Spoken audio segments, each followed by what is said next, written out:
नमस्कार मंडळी, मी डॉक्टर तन्मय कुलकर्णी. मी कार्डिओलॉजिस्ट अँड स्ट्रक्चरल स्पेशालिस्ट आहे. आज मी तुम्हाला एका प्रक्रियेबद्दल सांगणार आहे जी हृदयविकाराच्या उपचारांमध्ये क्रांती घडवते. That is mitral clip. तुम्ही कधी विचार केला आहे का की हृदयाची वॉल खराब झाली तर छाती न उघडता ओपन हार्ट सर्जरी न करता हा वॉल दुरुस्त करता येतो? हो, हे शक्य झालं आहे मायट्रल क्लिपमुळे. मित्रांनो, आधी आपण हे समजून घेऊया की हृदयाचे वॉल म्हणजे काय, ते काय काम करतात. आपल्या हृदयामध्ये 4 वॉल असतात. जसे एखाद्या घरातल्या दरवाज्यांसारखे तसे ते वॉल. हे वॉल रक्ताला एकाच दिशेने जाऊ देतात आणि ते परत येऊ देत नाही. म्हणजे पुढे जाता येतं, मागे जाण्याचा रस्ता बंद असतो. यातला एक महत्त्वाचा वॉल या 4 पैकी एक आहे जो मायट्रल वॉल. या हृदयाच्या हा डाव्या कप्प्यामध्ये असतो, डाव्या वेंट्रिकल आणि एट्रियमच्या मध्ये. जेव्हा हा मायट्रल वॉल नीट बंद होत नाही तेव्हा रक्त मागे फिरतं. त्याला आपण मायट्रल लीक म्हणजे मायट्रल रिगर्जिटेशन असं म्हणतो. साध्या भाषेत वॉल लीक होतो. तर हे लिकेज जर सौम्य असेल तर ठीक आहे, पण गंभीर असेल तर त्याचं काय? हृदय जास्त काम करायला लागतं, फुफ्फुसांमध्ये पाणी भरतं, रुग्णाला धाप लागायला सुरुवात होते, थकवा जाणवतो आणि पायांना सूज येते आणि शेवटी हार्ट कमजोर होऊन हार्ट फेलियर होतं. पारंपरिक उपचार म्हणजे ओपन हार्ट सर्जरी, छाती उघडून वॉल दुरुस्त करणे किंवा बदलणे. पण प्रत्येक रुग्णाला हे सहन होऊ शकतं का? तर नाही. मग येतं महत्त्व मायट्रल क्लिपचं. मायट्रल क्लिप ही छोटीशी व्ही शेप क्लिप असते, अंदाजे एखाद्या छोट्या कापडाला लावू अशी. ही मायट्रल वॉलच्या लिफलेट्सला लावली जाते पायातून. आता ही प्रक्रिया होते कशी, चला बघूया. रुग्णाला पहिले भूल दिली जाते, दॅट इज जनरल ॲनेस्थेशिया. दुसरी स्टेप म्हणजे मांडीच्या शिरेतून फिमोरल व्हेन हे बारीक कॅथेटर, लांब नळी ही हृदयापर्यंत नेली जाते. छाती कापली जात नाही, कुठलीही चीर नाही, लक्षात ठेवा.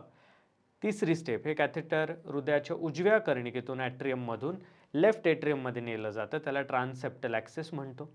चौथी स्टेप, कॅथेटरच्या टोकाला ती क्लिप लावली जाते आणि ती आपण मायट्रल वॉलपर्यंत नेऊन त्याचे लिफलेट्स, कापडाला पकडू असे ते लिफलेट्स प्रिसिजननी पकडले जातात. 5वी स्टेप म्हणजे क्लिपला हे वॉल चिटकली की मग आपण ते ॲनालिसिस करतो, ज्याच्यामुळे ती लीक कमी झालं आहे का नाही हे कळतं. लीक कमी झाली असेल तर हे बघणार कसं? ट्रान्सइसोफेजियल एको, TEE हा एक स्पेशल एको इमेजिंग असतो अलॉंग विथ फ्लोरोस्कोपी म्हणजे एक्स-रे. यांनी ते बघून आपण ठरवतो आणि इथे कुठलीही चूक होण्याची शक्यता ऑलमोस्ट नो म्हणजे निग्लिजिबल असते. सो आता तुम्ही विचार कराल कोणत्या रुग्णांना मायट्रल क्लिपची गरज असते, तर ते बघूया. 3 प्रकारचे रुग्ण आहेत. पहिले असे रुग्ण ज्यांना मायट्रल वॉलचं लीक गंभीर आहे आणि वय त्यांचं 75 पेक्षा जास्त आहे. अशा वयात ओपन हार्ट सर्जरी खूप रिस्की आहे, सो मायट्रल सर्जरी केली जाते, मायट्रल क्लिप केली जाते. दुसरे असे पेशंट ज्यांना हार्टबरोबर बाकीचे काही अवयव खराब आहेत, अशा लोकांना सर्जरी हाय रिस्क ठरते, इनऑपरेबल असतात म्हणून त्यांच्यासाठी केली जाते. आणि तिसरे ज्यांना सेकंडरी MRI, फंक्शनल MRI म्हणजे हृदय खूप कमजोर आहे, त्याचा साईज वाढला आणि वॉल नीट बंद होत नसल्यामुळे हा त्रास आहे. सो सर्जरीमुळे, ओपन हार्ट सर्जरीमुळे यांना एवढा चांगला इफेक्ट येऊ शकत नाही, मग तेव्हा आपण क्लिप लावतो. सो जेव्हा ओपन हार्टचा दरवाजा बंद होतो तेव्हा क्लिपचा दरवाजा किंवा क्लिपची खिडकी उघडते असं आपण म्हणू, कारण की छोटी प्रोसिजर आहे. सो लक्षात ठेवा, ओपन हार्टमध्ये आपण जे हार्ट लंग मशीन वापरतो ते इथे लागत नाही. ओपन हार्टमध्ये हृदय थांबवावं लागतं, ते आपल्याला इथे करावं लागत नाही. ही प्रक्रिया 1 ते 2 तासात पूर्ण होते आणि पेशंट 2 ते 3 दिवसात घरी जातो. वेदना कमी, रिकव्हरी फास्ट, इन्फेक्शन कमी. आणि लगेच मला हा अनुभव आहे की पेशंट्स हे डॉक्टरांना सांगतात की 2 दिवसामध्ये मला खूप छान झोप लागली, जी कधी लागली नाही. सो मित्रांनो, लक्षात ठेवा, आधुनिक कार्डिओलॉजीमध्ये मायट्रल क्लिप ही वरदान आहे.